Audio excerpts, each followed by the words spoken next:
why different people end up with different chord structures for a tune, because this is a really good example of like how some people might hear one thing and somebody else might hear something else.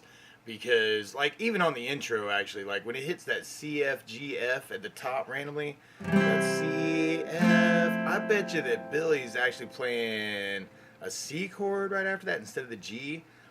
But my ear's telling me I want to hear a G in the melody there, right? So randomly I just put a G chord because the melody to me trumps the chord structure that's there. I don't know. Anyway, sorry, that's neither here nor there.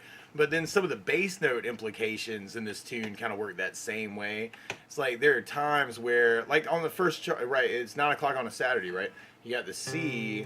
I put G/B, which means a G chord with a B in the bass. So you use the A string for the bass. And the bass really is the most important thing there, actually. You know, it doesn't even really matter if you play the G chord at all, actually. You could do the C and then take the second finger, for instance, and put it on the A second fret.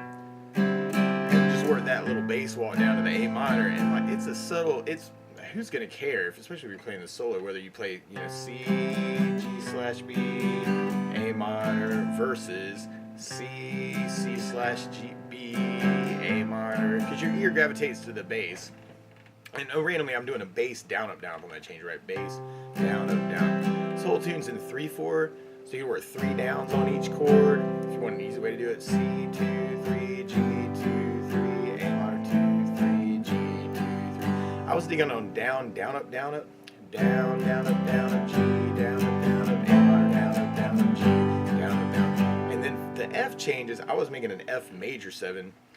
Which looks a lot like C. You do first finger on the B first fret, second finger on the G second, third finger on the D third. It's a really nice F to kind of have in your bag of tricks.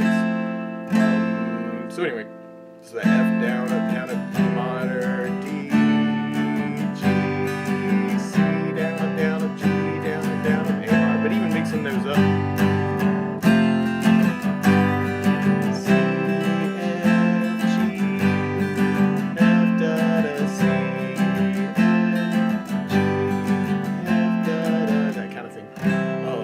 Anything in 3 can kind of work.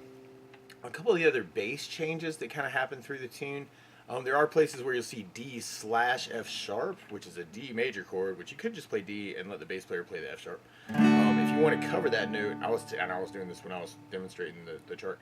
You take the thumb and kind of go over the low E string second fret. That's a D/F sharp. I've got an F sharp note on the low E string second fret. Kind of add to the D chord, and then the big walk actually kind of happens.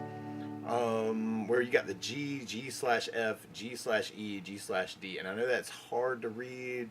There's one spot, the very bottom, actually, it's a little tricky to see, but that's a G chord. And then what I was doing is taking the second finger off, first finger to the low E string, first fret, to get the F note on the low E string, first fret, and then open it up to open E. And kind of just trying to strum the top strings, you know, kind of cheating the G chord at that point, but G with low E bass on the third, low E bass on the first fret, it's G/F. Open E is the G/E. And then you would try and use the open D string for the G/D. If all that doesn't make any sense at all for that little bass walk, you could just stay on G through all of that. You know, G da da da da da da. Let the bass player do that part and it wouldn't, yeah, just stay on the G. I think those are the weirdest bass moves, the G/B, D/F sharp, and then that weird little G thing. The intro chords, randomly, I think Billy's actually kind of playing a D minor 7. Randomly, if you know D minor 7, first finger over the top 2 strings, E and B on the first fret, second finger on the G second. Cool jazz, sexy noodlings. And then I put G7 because functionally you want to point to C. I think in the recording it actually sounds more like a D diminished, where you would have first finger doing a bar over the E, B, and G on the first fret, and you could take the pinky and go to the B string on the third fret. This is a D diminished chord. It's kind of like a regular D, but like your first finger and your second finger would go back to first fret, which is a pain in the butt and quite a stretch, so you could even take the pinky.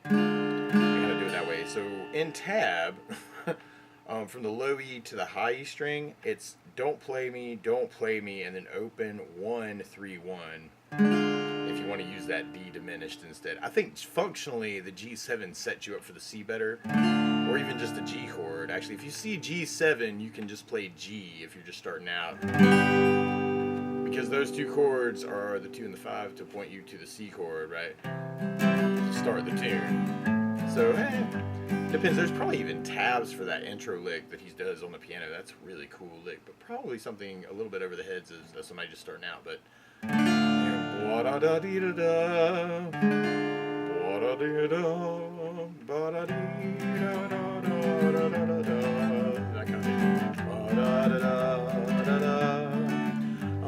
there was another spot where, what is it? Okay, so I've got the first line across, right, and then it gets to the line. He says, "Son, can you play me a memory?"